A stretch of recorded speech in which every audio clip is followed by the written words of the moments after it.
Eagles Entertainment. The journey to the draft is driven by AAA. AAA Roadside is their strong side. Make AAA a part of your game day today. AAA, go ahead. With the 25th pick in the NFL Draft, the Philadelphia Eagles select. You're listening to the Journey to the Draft podcast, driven by AAA. Welcome to the Journey to the Draft podcast, driven by AAA. I'm your host, Fran Duffy, and we've got a great weekend of football ahead of us, and we're going to start things off here talking about some of the big matchups in Saturday scouting. Ben Fennell is going to join the show once again to break down some of the matchups to watch. We've got the Pac-12 returning to action here this weekend, so we'll talk about all of the games that we're excited to watch, on top of the traits that matter to us most at the center position. So we'll do all that in our Saturday scouting. After that, a really exciting guest here this week. Mr. Relevant is going to be NFL Media's Chad Reuter, he talks about his role in the draft coverage around NFL.com, NFL Network, and also talk about some players that have really stood out to him so far in this college football season. After that, we will wrap it up with my friend Ross Tucker, and we'll continue our year-long competition in picking games and different outcomes of the college football season. So we'll do all of that at the end of the show in Pick 6. Once again, before we get things started, just a quick reminder for those of you guys that have not done it yet. If you can, go on to Apple Podcasts or Stitcher,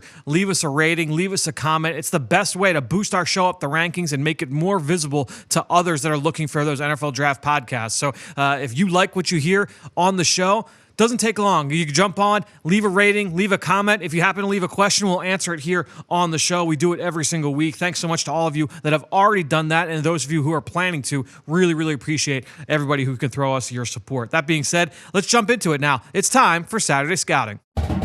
It's time for Saturday Scouting.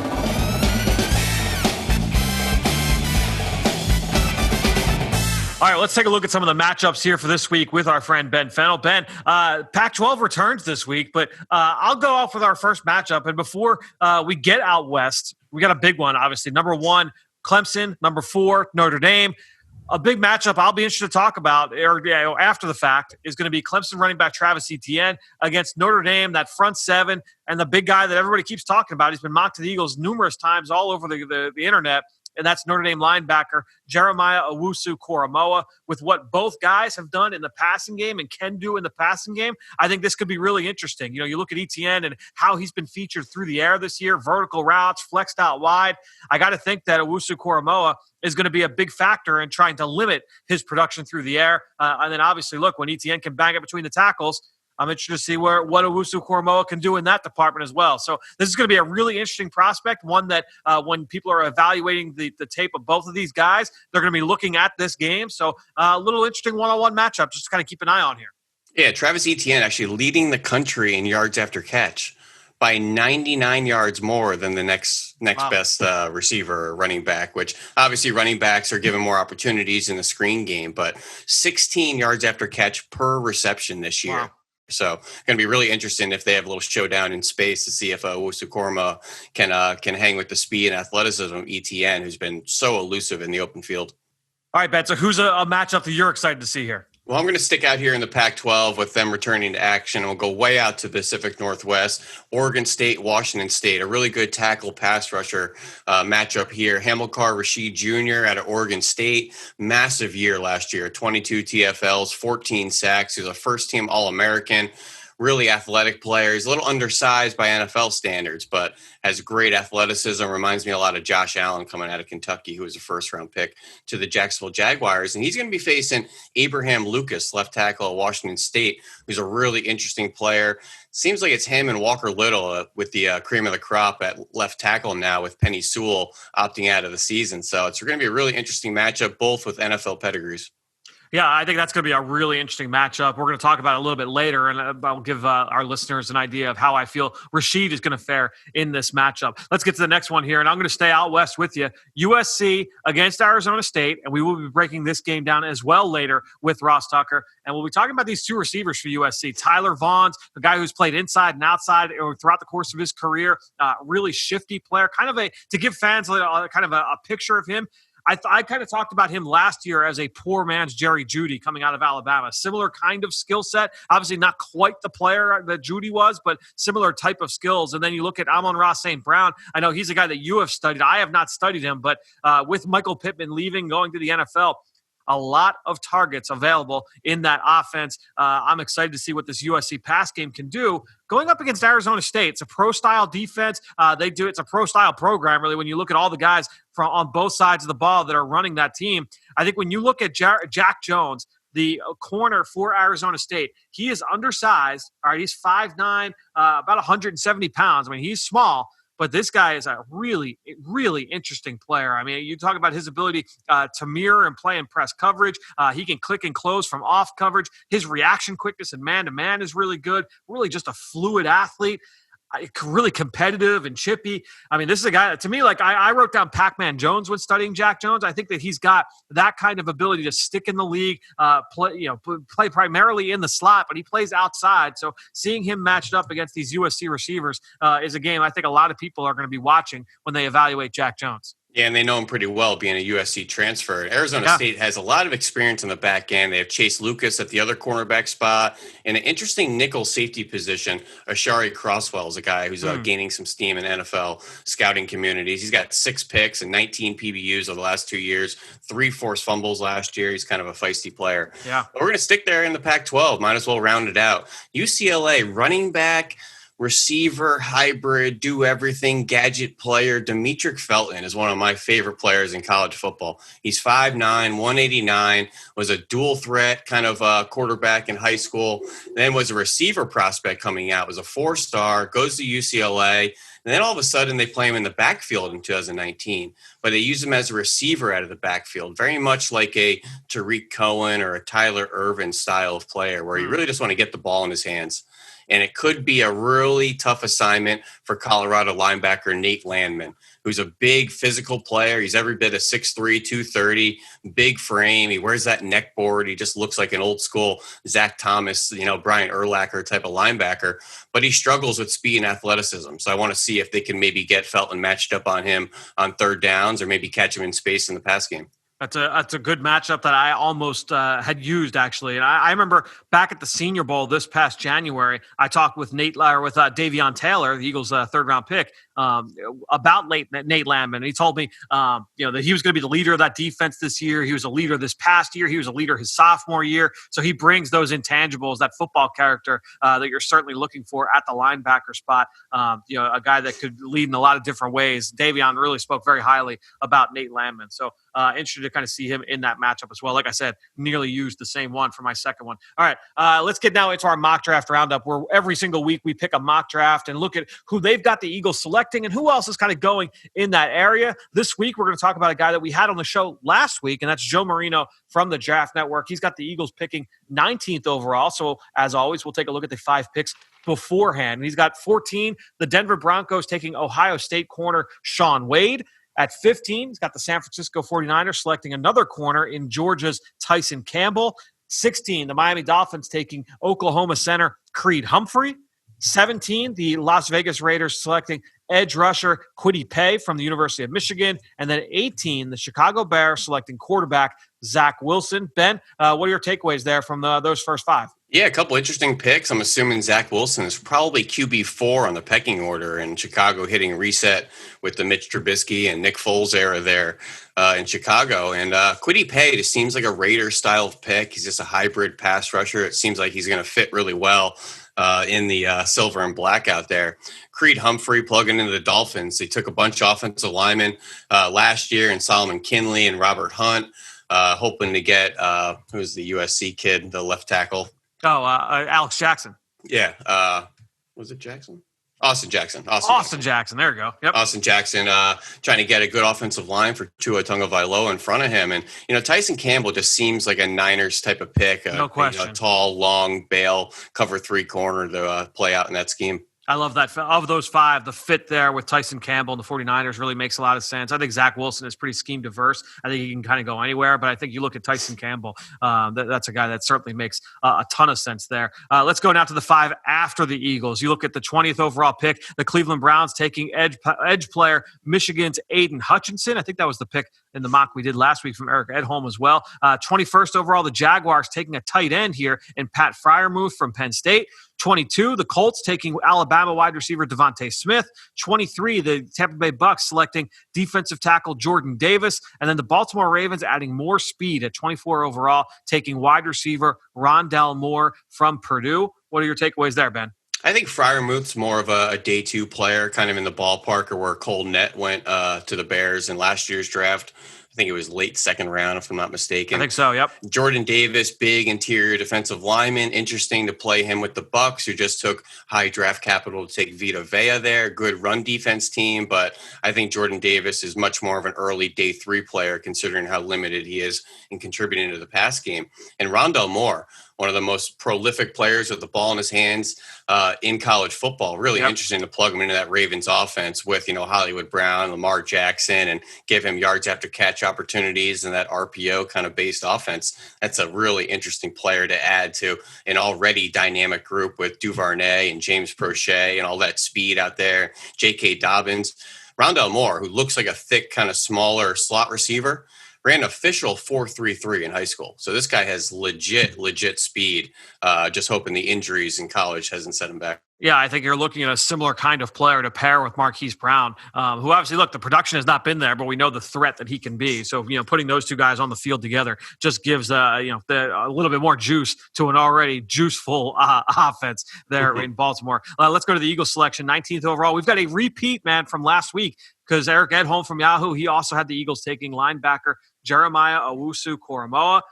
Got a repeat here. Here's the blurb here from Joe. Philadelphia is learning a hard lesson this year in that linebackers are important. Owusu-Koromah is an exceptional coverage linebacker with elite range, and he plays a physical brand of football. He can help elevate the second level of the Eagles defense that is currently gambling with replacement level players that the offenses are exploiting. So that's the blurb there from Joe. Same pick as last week. Just real quick, I guess, the value, of Owusu-Koromah is going to be interesting. I don't want to have too much of a repetitive conversation from what we did a week ago.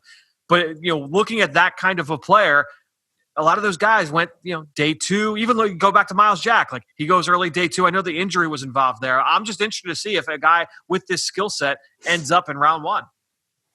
Yeah, he's a safety prospect in my opinion. I know. I see the linebacker listing. I see, Eagles, hard lesson, the linebackers. And the first thing that, Joe says there is exceptional coverage linebacker with elite range. Those typically aren't the first traits you're looking for a Mike or a Will linebacker in today's NFL. Mm-hmm. He's an interesting box safety or a big nickel player. Plays out there in space quite often, detached from the box, over the slot receivers, number 2, often unaccounted for in the run game. Really good tight end, man-to-man coverage, good ball skills, really good blitzer, good pursuit speed, just a good athlete to have on the field to chase.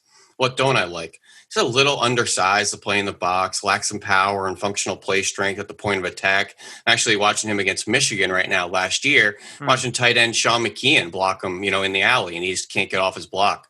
So I just worry about him playing in the box, having to handle bigger offensive linemen. And just this trend of lumping together hybrid players into the will linebacker position, I think is just so dangerous. There's a spot for the big nickel player. There's a spot for the box safety.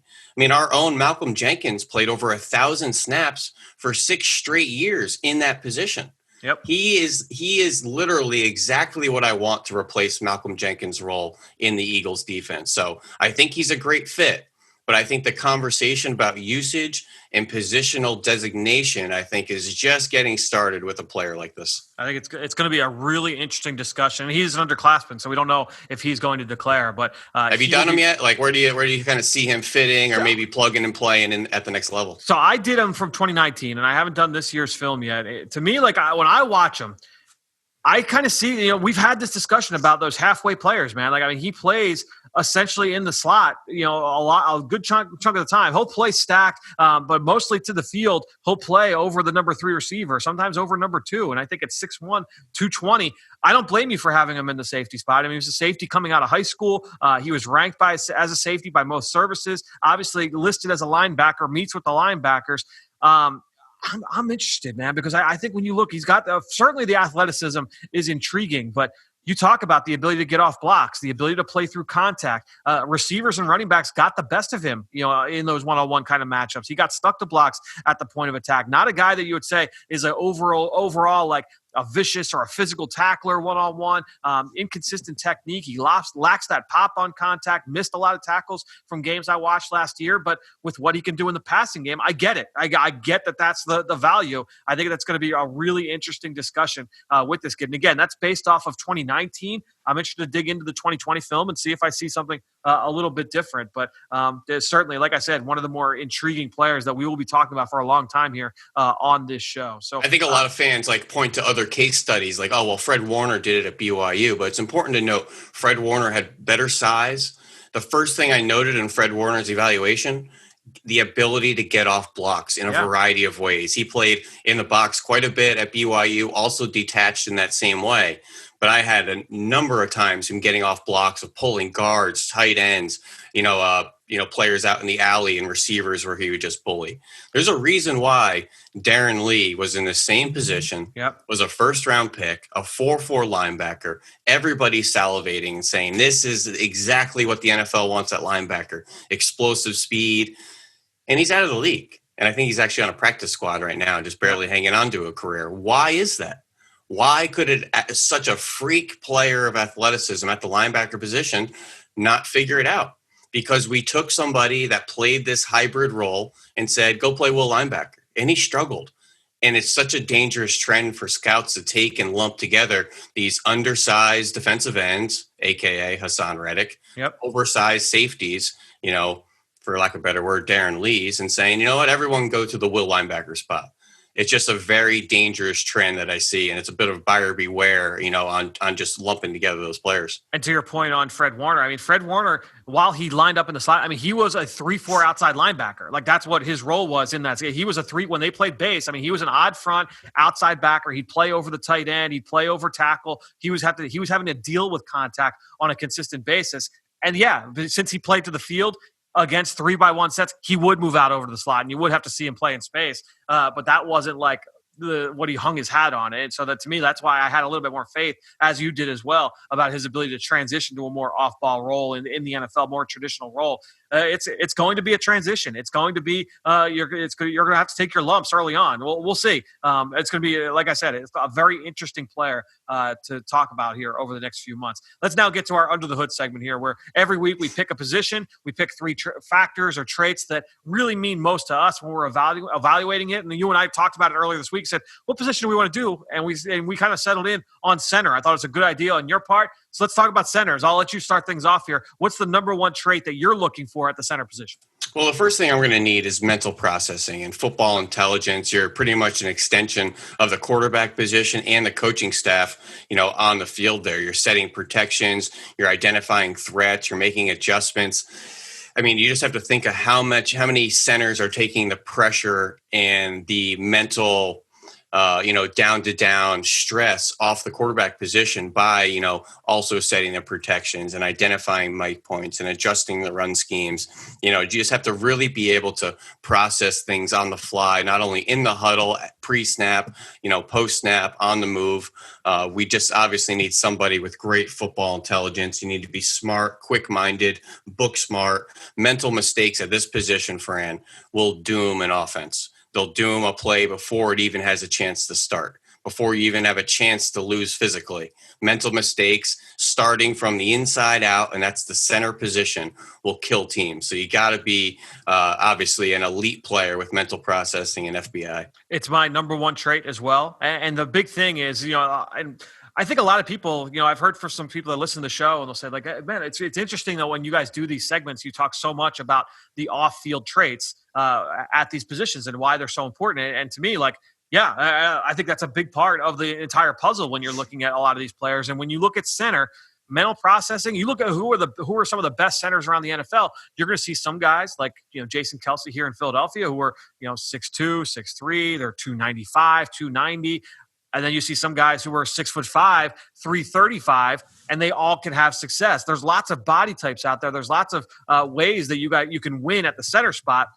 But that non-negotiable is the mental processing for all the things that you highlighted, and that's why that is number one for me. I think when we've talked about the evolution of the quarterback position and things we've taken off their plate, right? And that's why you get some of these young guys that can come in and have success. A lot of the reason for that is that a lot of it goes on the center, right? So some of it's going to go to the head coach, and you talk about Sean McVay and what he does for Jared Goff and things like that. But more often than not, a lot of that mental burden pre-snap is going to go on the center. So you need a guy that has a full understanding of fronts, pressures, coverages, the best offensive lineman. They're not just reading the guy that's in front of them, the front seven. They're also looking at, from a coverage standpoint, to get a sense of, are they going to be blitzing here? Are they going to be sending an extra guy in the box? Is there a guy that we're not accounting for because they're going to rotate coverage and they're trying to disguise what they're doing? Mental processing, a huge part of playing the center spot. All right, let's go to your second one here.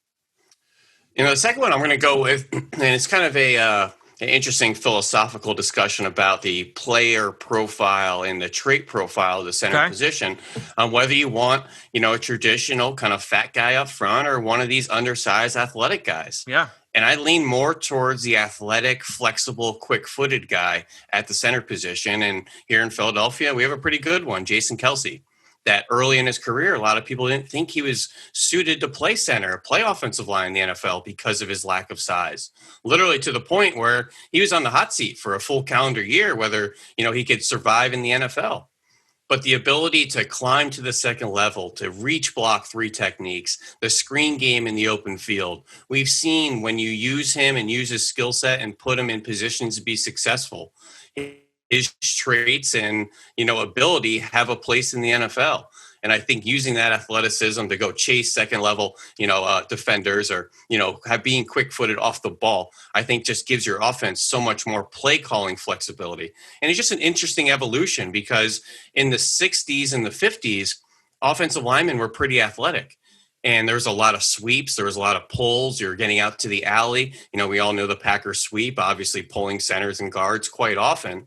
And then through the 80s and 90s, it was more about vertical displacement. It was more about moving bodies down the field, and backs got bigger with Jerome Bettis's of the world, and centers got bigger with Dermontti Dawson's. And now we're kind of going to more of an athletic lateral stretch game again with, obviously the outside zone and using every green grass horizontally. That means you need offensive linemen to get out there as well. When you have a guy like a Jason Kelsey, which is just a great example to keep pointing to, I think all fans know what we're referring to with a Jason Kelsey style of player. I just love the athleticism and the flexibility it just gives your offense. Yeah, and I think that, when you look at that, there's a lot of it always, and this is the case with every position we talk about, it does depend on the scheme that you run and how you plan on using those guys. But when you have that level of athleticism, it certainly allows you more flexibility with what you can do schematically, game plan wise, week to week basis. If you've got a guy that can get out in space to not just the second level, but to the third level and be used as a puller on those pin pull schemes, on different counter plays. That certainly does play a lot into that. All right, let's get to my second one here. And to me, it's all about competitive toughness. We talk about this every week, but at the center spot, you're dealing with big bodies at defensive tackle. You're dealing with the nose guards right over you. You're going to be overmatched sometimes from a size strength standpoint. I need you to scrap. I need you to be a guy that's not going to get completely bowled over. Some play strength is going to be needed there, but you need that mentality as well to be able to hang with some of those big boys inside. We say it all the time. The closer you get into the football, you're dealing with more traffic, with more bodies. You've got to be able to handle that, be able to play through that contact, have that physical edge. Well, there's no one closer to the ball on a snap-to-snap basis than the center. So you certainly need that. And then also, too, the ability to play through injury. We talk about that all the time with offensive linemen. And, it's the case with every position, but there's no better ability than availability. Offensive line, I think, is absolutely one of those places you are going to get beaten up. And I think you go look at, a piece that Bo Wolf, our friend Bo Wolf over The Athletic, he actually did a piece last year. I think he released it earlier this calendar year, January, February, about Jason Kelsey, and all the injuries that he dealt with on a week-to-week basis. Kelsey's not the only one that deals with that. That is all offensive linemen. And when you are the center, you're going to see a lot of that. So I think, to me, toughness, a huge part of playing the center position. I love just going through the pros and cons because there's no right or wrong way, to talk about the profile of the position. And for everything good, we just talked about the athletic, undersized guy. You just brought up the number one issue with it. What happens when you put a 330-pound nose tackle right over his face? Yep. There's a reason why in UFC and boxing we have different weight classes. Right. You don't get to say, hold on a second, where ref, this guy outweighs me. This isn't a fair matchup. There's pros and cons. And, obviously putting guys in positions to be successful. And then there's conflicting philosophical approaches with each of your line of scrimmage. But, yeah, I'll just kind of take your last point there and just one more step with that mental toughness, that competitive edge. Like all players in the NFL, we want tough players. We want reliable players. We want players that practice well. But at this position particularly, I need continuity. I can't have a revolving door at the center position. We need a consistent voice. Not only, I know the quarterback's usually one in the huddle, but for lack of a better word, we need a consistent voice in the huddle at the center position, at the line of scrimmage, communicating to your offensive lineman to the left and to the right of you. I think having that continuity at the center position particularly is such a make or break for the entire unit, because you have to have somebody you can trust in there to know to make those calls, those checks. That left tackle is looking at the center to say, put me in a position to be successful. I'm trusting you to give me a good assignment here. And I know we're kind of bastardizing and simplifying it, but in a lot of offensive lines, that's how it is. And there can be frustration after the play when a center maybe made a wrong mic point or a wrong check or didn't see a safety down in the box that's a potential threat for the offensive line. I think having that consistent voice, and in order to do that, you have to be mentally tough. You have to be able to play with pain, practice with pain, know how to, fight in the fourth quarter. And like you're saying, you're going to have some really tough assignments, some tough boxing matches where you're really outgunned. You got to keep scrapping. You don't get to call timeout and say, hold on, let's put the big center in for when they put the big guy over me. You got to fight. It's not always fun, but it's a position that's really fun to analyze because of that. So my third one is the athleticism, which I thought you hit on earlier. So rather than go through some of those things, I want to quickly ask you one question. And this is off the cuff. We didn't plan for this one. A lot of people, when you look at offensive linemen, you'll look at arm length, right? And you'll say that, well, arm length doesn't matter as much for centers. Why is that in your mind? Why do you feel like people are willing to forgive a lack of length at the center spot, maybe even a lack of play strength at the center spot, as opposed to guard and tackle? That is really interesting. They typically have a shorter profile, so typically they'll have shorter arms. But generally, the players they're going against are also squattier and shorter as well. Those nose tackle types typically aren't the longest, profiled players. So conflicting, based on who they're going against, I would think they wouldn't need that length as much as, some of these 6'6" players on the edge, where tackles really need to have that length in order to counter the length of the players they're going against. There's probably a number of reasons for this. And, I'd rather a center with quick hands than long arms. 100%. You're snapping that ball and reacting right away to somebody over you. The length, you're not getting to full extension. You need to get your hands in a position to have your body survive and your leverage survive, not necessarily say I need to get to a lockout position and use every inch of my reach and length there. I think the play speed is so important there. You're talking about, that's one thing I'm always looking at is what is the snap to block quickness there for a center. And to your point too, how often is it that we see a center left one-on-one with a guy, right, where he doesn't have a guard working alongside him? So if you're willing to say, look, not everything can be a priority, because if everything's a priority, nothing's a priority. So if you're going to prioritize mental processing and athleticism and the toughness aspect, all these other things, you've got to be able to forgive some other things. You've got to be able to look past, a lack of length and say, all right, well, look, he brings X, Y, Z. He doesn't quite have the length. We can overcome that, because how many times is he going to be left one-on-one anyway? And I think that's a big part of the equation there when you're looking at the center position. So I just felt like that was something that we could talk about before we move into the next part of the discussion. And I think the next question that we always hit on is what separates the elite centers, because we're looking at who are the blue chip guys in the league, from the good players at this spot. What is it in your mind? In a very strange way, it's kind of particular, because I need a center with extremely loose hips.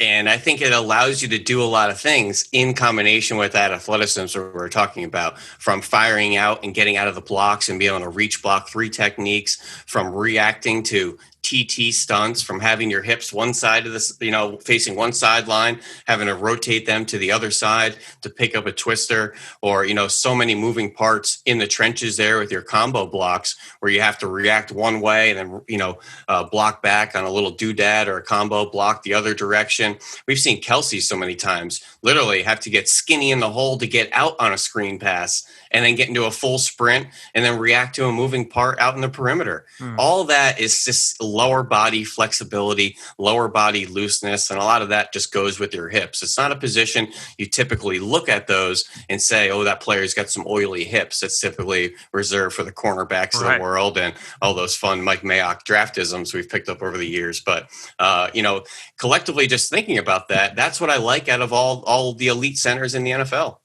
I think looking at the elites and just trying to figure out, like, all right, well, who would you say are the best? It's interesting because I feel like if you polled people that like watch, offensive line guys, like people that watch offensive line play week to week, you look at, I feel like, Ryan Kelly when fully healthy, Marquise Pouncey, Alex Mack, certainly Jason Kelsey, but then you get into guys like Rodney Hudson, Mitch Morse, Ryan Jensen, Mike Pouncey, Weston Richburg, who has not been healthy, Matt Paradis, now in Carolina, previously with Denver, like. There are Ben Jones in Tennessee. There are so many guys that you would say, like, oh man, like this guy is probably a top 5 center in the league. Probably a top. There are a bunch of. They can't all be top 5 centers in the league. But it's interesting to me. Like the thing that I look for, who can best check all the boxes in terms of the physical traits, right? So when you're talking, in my mind, it's athleticism, strength.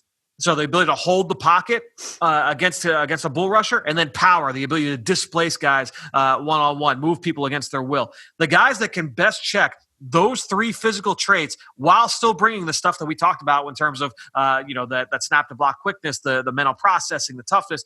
If you can bring that and then also bring those physical traits, now that's where we're saying, yeah, this guy's one of the elites in the NFL, and that's not hard or not easy to find. So to me, that's what really separates the cream of the crop there. You're talking about Ryan Kelly and Alex Mack and Pouncey and those types. Well, let me ask you then, Fran, do you think the center position, can we survive with having a guy that's extremely tough, really good, mental makeup and, play processing and football intelligence, but maybe lacks some true ability, whether it's the athleticism or whether it's the power?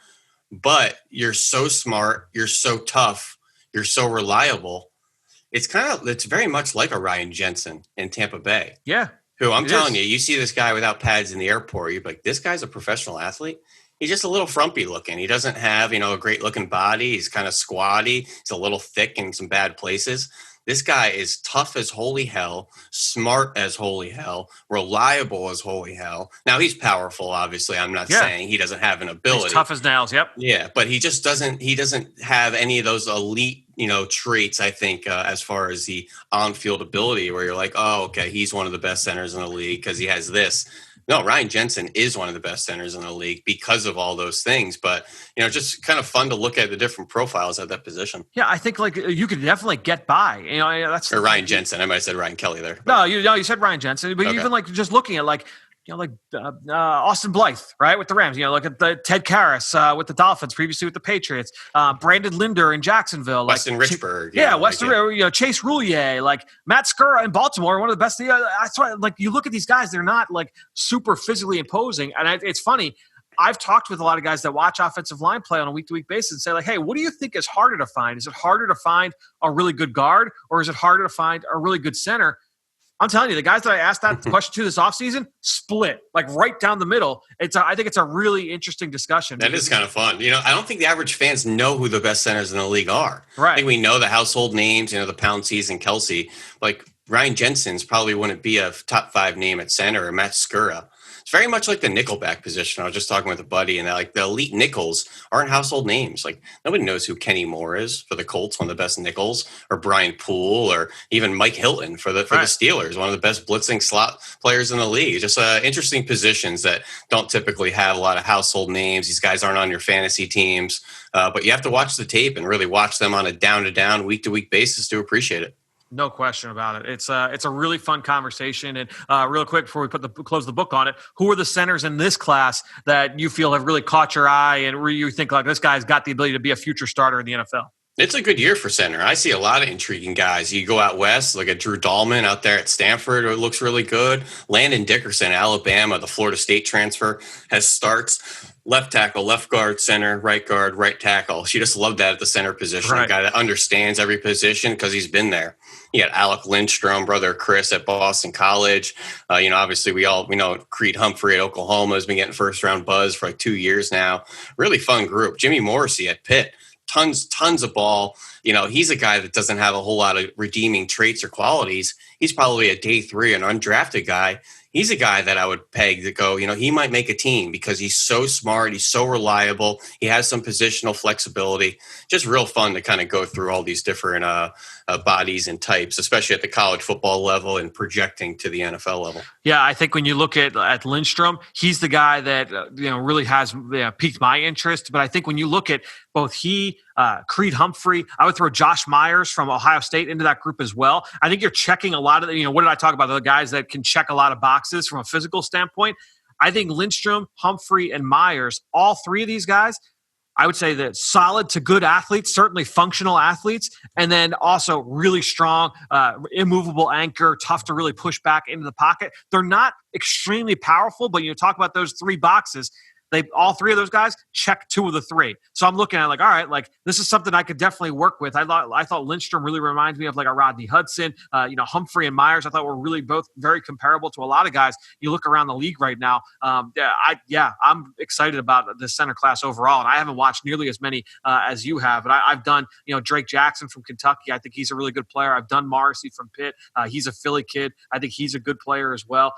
It's a pretty good center class overall. So excited to keep talking about them. We'll always try and give love to the interior line, Ben. I don't know why I get so enamored with the guys that have played center at one point and also played tackle at one point. Right. Yeah. Whether it was the Cody Whitehairs of the world at Kansas State who had carved out an interior offensive lineman role with the Bears, or like Derek Kerstetter at Texas, played right tackle for 3 years at Texas. All of a sudden moved over to center this year. It's like, okay. And we already talked about Landon Dickerson, just having that positional flexibility. Number one, just showing what else you can do for an NFL team.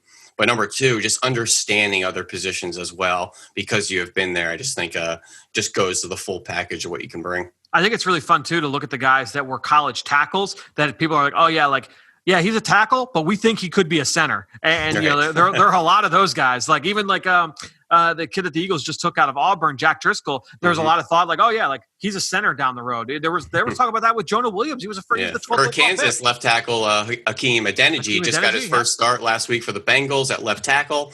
But as soon as Les Miles showed up at Kansas, they started dabbling with this 6'6" tackle at center. Yeah. Or Michael Jordan at Ohio State went from left tackle to left guard to center. Mitch Morse at Missouri, he was their left tackle and he went into the center. Really interesting to kind of watch this, and so many different shapes and sizes at this position. I would have never thought Ethan Pochik at LSU could play the center position at 6'6" or whatever he is, and he's the starting center for the Seahawks right now, if I'm not mistaken. No question. It's a really fun position to study, and we'll continue having these kind of conversations. Ben, thanks so much once again for your contributions here for Saturday Scouting. We'll talk to you next week with Dane. It's time for Mr. Relevant.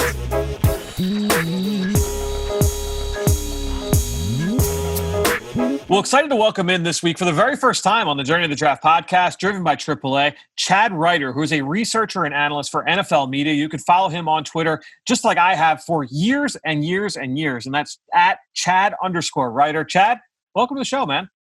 Thanks, Fran, for having me on. I appreciate it. Absolutely. So real quick, because I think you've got one of the coolest jobs in the industry. And before we talk about some players for this year's NFL draft, just give fans and our listeners an insight into what you do for NFL.com, for NFL media. Well, I am, as you mentioned, a researcher and analyst. I'm sort of an advanced scout for the guys. Yep.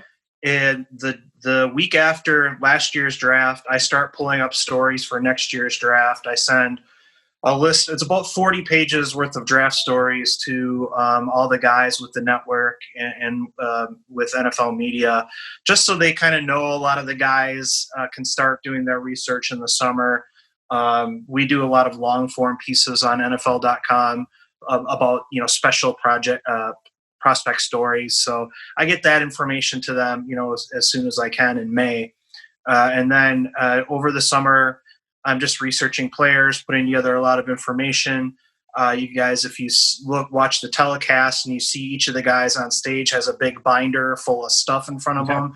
I put together a lot of that with some of the other research guys that are out in California. So that's a lot. And then I'm lucky enough to be able to get to do things like 7-round mock drafts. That's right.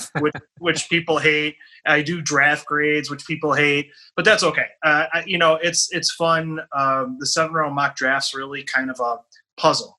And it's fun to do these puzzles, and the draft grades I have to write as the draft is going on, and I have to submit immediately after the draft is done.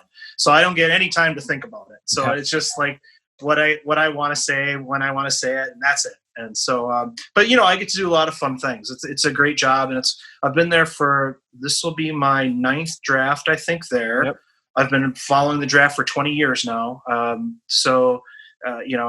very fortunate to be able to do this stuff. Yeah, you and I have been in contact for a long time, and just I know that the work that you do is just obviously it's really important for everybody that's over at NFL Media, but it's also just really cool. Like the way that you explained it as being an advanced scout for those guys is a perfect way to kind of picture that for the listener. So I'm really glad that you kind of put it that way. I want to follow up real quickly. Is there a guy in this class who, while you've been doing this research over the last few months, whose story or just like their background has really kind of stuck with you most? Going into what are we, like, we're halfway through the college season at this point? Yeah, it's funny. Like I said, I put together about 40 pages of information on all these different prospects, like 500 some prospects, and just like little summaries and links to articles and stuff like that, so people can check them out. There are so many good stories every draft. There's, like Dylan Moses from Alabama, the linebackers, on the, front page of Sports Illustrated in 8th grade as a top recruit, and look where he is now. Those stories don't always end well. And so that's a great one. And one of the best stories in this class, I really think, is that Justin Fields, Trevor Lawrence growing up pretty close to each other, kind of through youth football, high school football, now in the college level. It's a really interesting story that two guys are tied together so much for many years. Terrace Marshall from LSU. He's the great nephew of Joe Delaney, who was a great running back in the NFL, who passed away trying to save kids in the pool. He couldn't even swim, and this guy went in there, and what a hero, So just all kinds of these kind of stories. You got the Australian punters. Max Duffy from Kentucky is one of them. There's loads of them now. Then you have interesting stories like Kwity Paye from Michigan.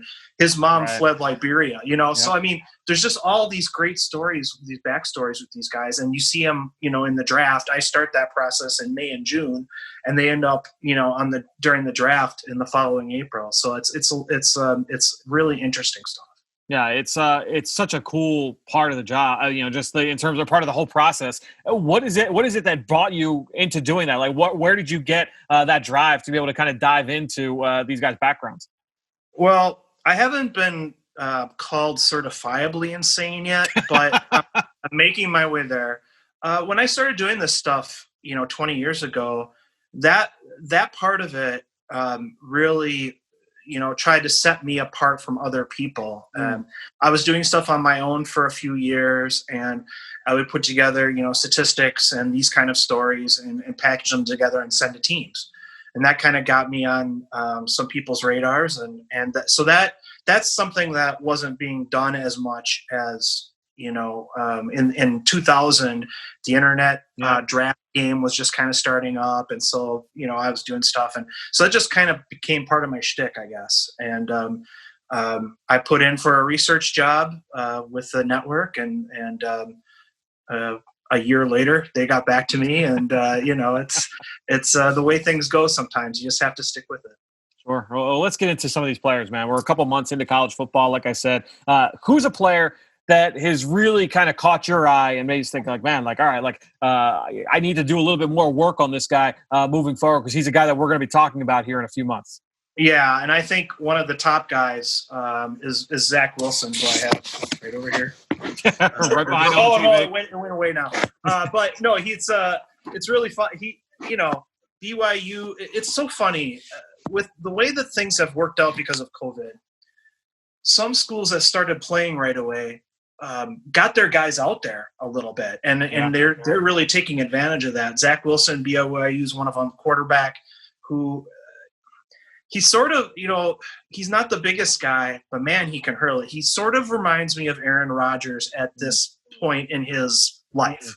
An underclassman, not the biggest guy, but he throws it with such a tight spiral and so accurately that I really think his NFL future is bright. So he's a guy that I've really been impressed with. Jalen Mayfield from Michigan, people knew about him, but he's kind of taken that Jedrick Wills kind of ascension this year. So I think he's going to be that kind of guy this year. A guy that I'm a big fat guy, so I like offensive linemen. And a guy that I love watching is Sedarius Hutcherson from South Carolina.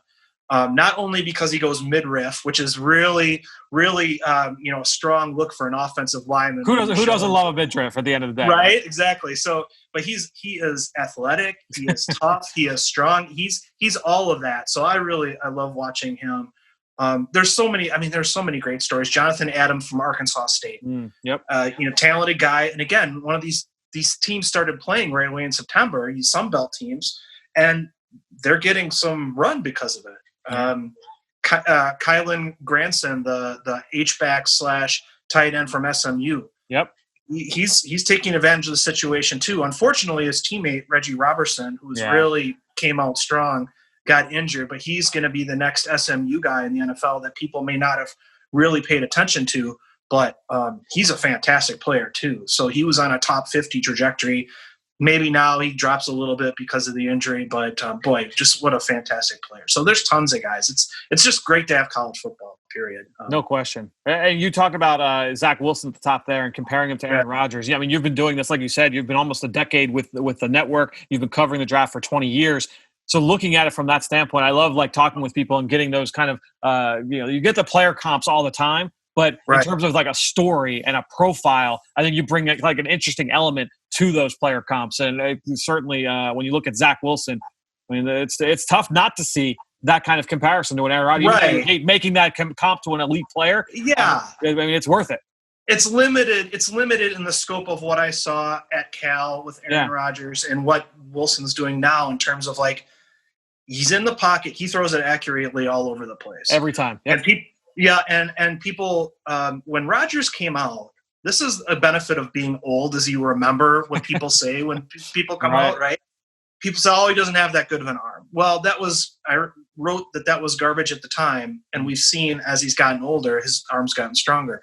But really what I see there is a guy who the ball comes out tight every time. And if you can do that, even if you don't have a Matt Stafford arm, if you can do that, you can get the ball in places where other quarterbacks can't, if they can't deliver it that way. So, and Wilson's got some mobility too, like Aaron Rodgers. So that's what I see, that kind of skill set with him. Who's a player that you are higher on than most in the draft community, I would say, when it comes to the offensive side of the ball? We'll start on offense. Well, I guess I honestly, I don't pay attention to a lot of people are saying, because I do, if somebody brings somebody up, I like to look at them and whatever, but really a guy that I love and I think is going to be right up there with Najee Harris and Travis Etienne and with the running backs is Mohamed Ibrahim from Minnesota. Ooh. I think he's the Clyde Edwards-Helaire of this group. Oh, nice. Okay. He is really a talented back. And with Minnesota not necessarily being at the top of everybody's list, maybe he falls down a little bit in terms of the way people look at him. But, boy, I just see a bunch of potential with him. He's just fun to watch, low center of gravity, tough as hell, and he's fast, and he does a little bit of everything. So I could see that sort of comp coming down the road for him if everything works out. I love it. Same question now on defense. Who's the guy you're higher on that side of the ball? I think there's a guy from Tulsa named Zaven Collins. And I'm starting to hear a lot of buzz about this kid, man. Yeah. So he's a junior, but I think, there's a lot of reason for him to come out. I think he's a big-bodied athlete, learning Still kind of learning the game, but boy, I think he could be really a dominating guy who's an edge. But I think he can move in space well enough to handle responsibilities outside of just rushing the passer. And I think you're just going to hear his name, creep up more and more over time. It's fine. And then I'm going to throw in a couple other names here that people, if they haven't paid attention yet. Dion Noville from North Texas, defensive tackle, is a guy that's not getting much pub now, but he's going to hit all-star games. He's going to be at the this is a guy that you're going to want to watch. He's just a massive guy, sort of an Akeem Hicks kind of story. Nice. Big 340-pounder, moves really well, good length. He's a guy that really people need to know. And Taylon Humphrey is another defensive tackle from Louisiana. JUCO guy, sat out last year. But if you watch him play, watch Louisiana, watch the big guy in the middle. He's another guy that I wanted to mention in this video because I think he's another guy that's kind of making that story for himself to get up there. So interesting. I'm glad you brought up Zaven Collins. We haven't talked about him really at all, and I'm telling you, I've heard a couple of people have told me that this is a guy to watch and potential like top 50, top 40 buzz. He's certainly that kind of player, dude. Chad, this has been great, man. Thank you so much for jumping on with us here on the Journey to the Draft podcast. Stay safe, stay healthy. Hopefully, we'll be seeing you soon. Yeah, hopefully somewhere we'll be able to be in the same place. I don't know where that's going to be, but somewhere. Somewhere soon. Chad, thanks so much, man. Thanks, Fran. Appreciate it. Now it's time for Pick Six. Well, happy to welcome back for another edition here of Pick Six, my friend Ross Tucker. And Ross, I wish I could say that it was a good weekend for you this past week, but I picked up 3 games on you, man. Well, just real quick, just a quick recap. On the over-under, 6.5 tackles for loss for Georgia's defense against Kentucky. I took the under. You took the over. I came out on top on that one. In the Chris Olave, Pratt Frymouth catches versus Ohio State margin of victory, I took the margin. You took the catches. I came up with the W on that one. And then the Virginia Tech margin over Louisville versus the Khalil Herbert touchdowns. I took the margin. You took Louisville winning that game. So I took the win in that one. So picked up 3 on you last week, man. I've extended my lead to 5 games now. What are we in, week 9, week 10 of college football?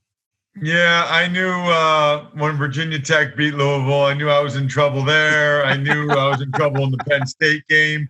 How many tackles for loss did Georgia end up with? Do you know? They ended up, I believe it was 4. And okay, so they were decently under.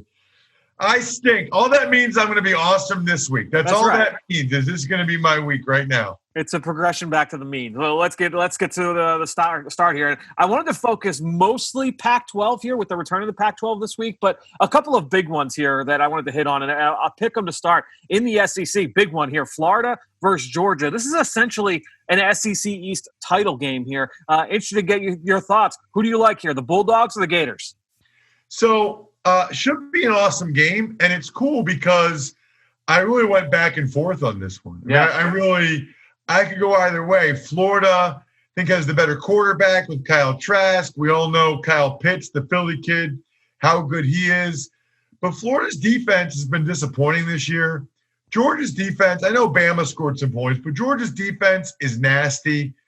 I'm taking the Bulldogs. I feel like the Bulldogs, they've already played Alabama. They've already played a better team than Florida. I don't see them losing again. I'm taking the Bulldogs, even though I think Florida has the better quarterback. So we've got a swing game here because I'm going to take the Gators. And really the big thing, Georgia's beat up. I mean, they had a little bit of a lackluster win over Kentucky last week. But, George Pickens, the stud receiver, did not play against Kentucky. They've got a bunch of other injuries. I mean, Jordan Davis left the game last week. Monty Rice, the linebacker. DJ Daniel in the secondary. Quay Walker, the list goes on and on. And then the star safety, Richard LeCount, he's in the hospital due to a car accident after the game. So to me, I look at this Georgia team, and they're just banged up right now. I'm going to go with the Gators. You mentioned Kyle Trask. You mentioned Kyle Pitts.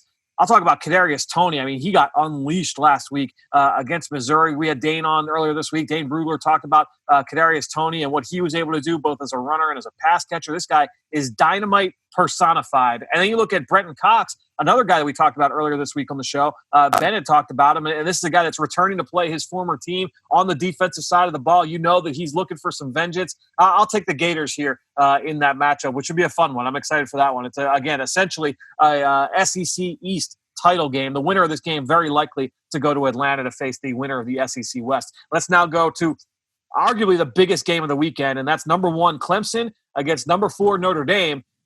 No Trevor Lawrence, obviously, and Clemson had that a little bit of a close call last week against Boston College. Interested to get your thoughts now, man. Who do you like here, Clemson or Notre Dame? This is another one, Fran, I went back and forth on. I'm so pumped for this weekend because it looks like we're going to get multiple really good big-time matchups. Clemson's quarterback, DJ, you know who I'm talking about. Uyangalele. He's like Cam Newton out there, but he's not Trevor Lawrence. And I just think if you're Notre Dame, you have to win this game. I mean, if you're Notre Dame, you have to win this football game when you're going against a team that doesn't have the best player in college football. I think Notre Dame gets it done. I could have gone Clemson and thought, you know what, now that DJ Uyangalele got that under his belt, that he'd be able to play even better. But this will be a really big moment for him at Notre Dame, under the lights. I'm taking the Irish. I'm going to go the other way. Dude, I'm going to count on Clemson. And, I think you look at Uyangalele, you say, all right, well, maybe you get those opening game jitters out. I thought the problem with him last week, I thought that his presence in the pocket was just a little bit shaky. And you would expect that from a guy making his first start as a true freshman. But I look at the rest of this team and I say, all right, look, it was a rough start last week. You had the fumble on the goal line. They were getting ready to punch it in for a touchdown. The fumbled exchange then leads to a touchdown the other way. So you got a 14-point swing there. They shut out BC in the second half. And obviously, look, BC is not Notre Dame. Notre Dame, a top 5 team in the country right now. But man, and I say this, I'm not going nuts here. But when was the last time the Irish won a big game like this, right? Where all eyes on them, this is their chance to really kind of cement themselves as one of the best teams in the country, if not the best team in the country.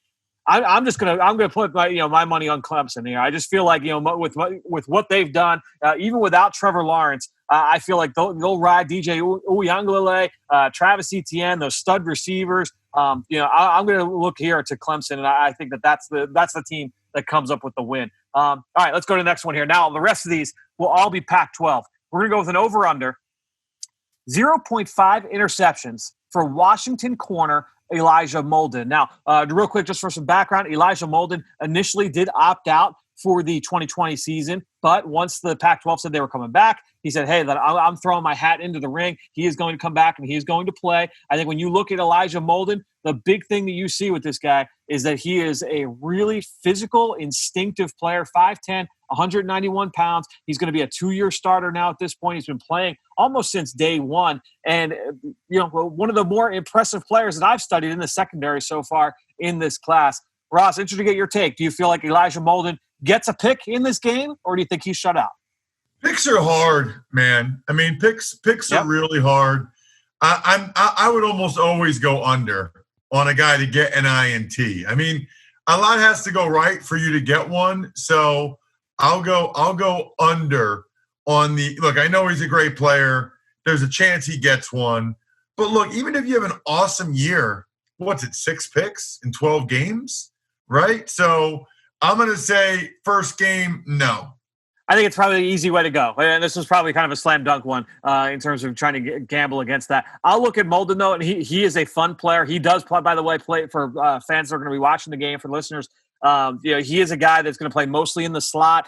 Some people view him as potential safety moving to the next level, similar to Minkah Fitzpatrick-style mold player, right? And that mostly in the slot is listed with the corners, but at the end of the day might be a safety. That's that's the type of player we're talking about with Elijah Molden. So a fun player. Keep an eye on him in this game against Cal, which is going to be one of the more entertaining games for the Pac-12 this week. Because Cal's got some players on defense that are going to be really, really fun. It feels like they've got their quarterback for the first time. So interested to see how Cal kind of takes that next step. Remember that defense a year ago had really kind of caught fire, especially in the first half of the year. So excited to see what the Cal Bears look like here in 2020. All right, let's get to another game here on the West Coast. Oregon State, Washington State, over-under 1.5 sacks for Oregon State pass rusher Hamilcar Rashed. And this guy is one of the more, I would say, productive pass rushers, productive edge players over the last couple of years. 1.5 sacks. Big number here, Ross. Are you taking over or under? I'm going under. Now, he's a stud. It's funny. It's good timing, Fran, because Emory Hunt and I talked about him this week on the College Draft podcast, which you obviously are very familiar about. And Emory loves this dude. Everybody loves this dude. And you put his over-under at 1.5 sacks, so he must be unbelievable. I mean, to put the number at 1.5 sacks, that is very, very impressive. But I have some faith in Nick Rolovich's offense there. They're not as pass-happy as Mike Leach was. Rolovich at Hawaii did some different things. And so they do have a run game. So it's not just pass. And it's hard to get 2 sacks. See, I think they're going to pass enough. I'm like, all right, they're not going to be like Mike Leach and throw 85% of the time, 87% of the time. But even if they throw 78% of the time, I still like Rashid's chances here to pick up a couple sacks. He had, I think it was either 5 or 6 multi-sack games last year playing for Oregon State for the Beavers. So I'll take a look at Rashid. And just for, again, for the listeners at home, Hamilcar Rashed is a guy, I mean, he's 6'4", he's under 240 pounds. So kind of long, lean, and not a lot of these guys haven't necessarily worked out at the next level. One guy that he kind of reminds me of is Tyus Bowser, who was a second-round pick out of Houston, now playing with the Baltimore Ravens. Took him a couple years to really kind of work into that role, but he's got some experience standing up. He's got some experience putting his hand in the dirt. He can man up against tight ends and backs. That skill set will help him. He can win inside and outside. He's got a really nice inside swim move, and he'll win with speed. So this is a guy that can win inside and out. He's not a power player. He's not a guy that's going to collapse, but a really loose, fluid athlete that can make plays with his feet. So look for him to try and use that quickness to be able to beat opposing offensive linemen throughout the year, but especially in this game. He had 14 sacks. That was number 3 in the country last year as a junior. So keep an eye out for Hamilcar Rashed in this game against Oregon State again, or against Washington State. Again, I will take the over. I'll say that he will get multiple sacks in this matchup. Let's go to number 5 here. The bigger number, and this was a matchup I actually highlighted earlier in the show with Ben. Total catches by USC wide receivers Amon-Ra St. Brown and Tyler Vaughn. So just those 2 guys going up against Arizona State. So you get those 2 total catches or USC's margin of victory. How do you feel about this one? Oh, I think it's total catches. I mean, I think Amon-Ra St. Brown, Tyler Vaughn, they're going to catch a lot of balls. That's what USC is going to do this year. And I think Arizona State's going to be able to hang. I like the underdogs in a lot of these games. And not necessarily to win outright, but to just stay close and hang in these games. And I think Arizona State, Herm Edwards, he's been building that thing the right way. I think they will be able to hang in this one. So I think they keep it to below 2 scores. And I think Amon-Ra St. Brown and Vaughn's gets to at least 10 catches. Forks up, baby. I'm going total catches.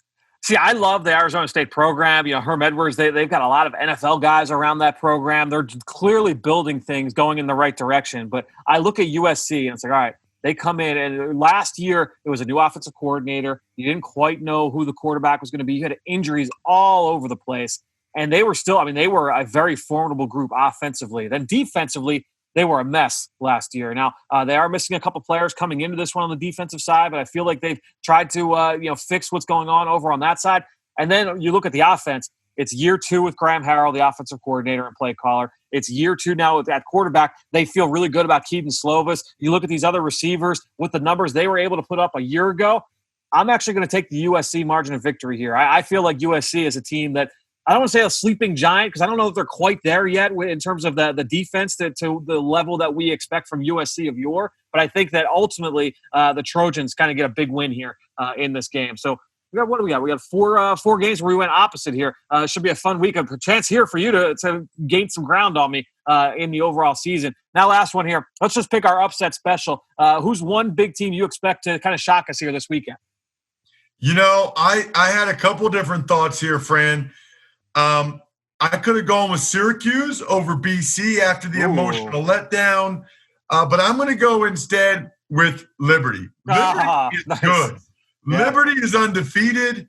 You know, Virginia Tech hasn't been good to me, I know, but I'm due. I'm due for Virginia Tech to be good to me. I just think Liberty, this is their Super Bowl. Virginia Tech, it's like a weird non-conference game in the middle of all their conference games. I think they are ripe for the picking. I think Liberty gets it done. Dude, that's my pick too. We've actually done this a couple times since we started doing the upset special. You and I have picked, and we haven't gotten them right yet, but we've picked. We've been on the same side in a couple of these. Look, Hugh Freeze coming off a bye, right? So they've spent a couple weeks getting ready for Virginia Tech and that defense. Liberty is absolutely crushing it offensively right now. Each of their last 4 games before this bye week were all won by at least 3 scores. They've already beaten an ACC opponent this year in a bad Syracuse team. Auburn transfer Malik Willis, a quarterback. He's small, but he has got a cannon, and he is putting up numbers in bunches. I like Liberty in a shootout here. Give me Liberty here in this win over Va-Tech. That'll be an interesting one, man. It's going to be a lot of fun. Well, Ross, like I said, this could be a big one. You can really gain some ground, or I could really extend my lead. Excited to talk all about it next week here on the show. You know what's going to happen is we're going to split all those games, and I'm not going to gain any ground. It's like I'm going to win a couple of them, you're going to win a couple of them, but I got a chance at least. I got a chance to make up some serious ground. Yeah, so you're saying there's a chance. That's all we're looking for at this point. Ross, thanks so much, man. We'll talk to you next week. All right. Really fun show this week. Hope you guys enjoyed it. Always great catching up with Ross Tucker. We'll see if I can extend my lead a little bit here this weekend with the Pac-12 returning to action. Great stuff from Chad Reuter. Cool to get his insight into what he does. Hope you guys learned something from Chad. And then, obviously, always fun breaking down matchups and players with Ben Fennell. Hope you guys enjoyed that discussion as well. Quick reminder, if you can, please throw us your support. Go on to Apple Podcasts or Stitcher. Leave us a rating. Leave us a comment. Until then, we'll be breaking it all down next week right here on the Journey to the Draft podcast, driven by AAA.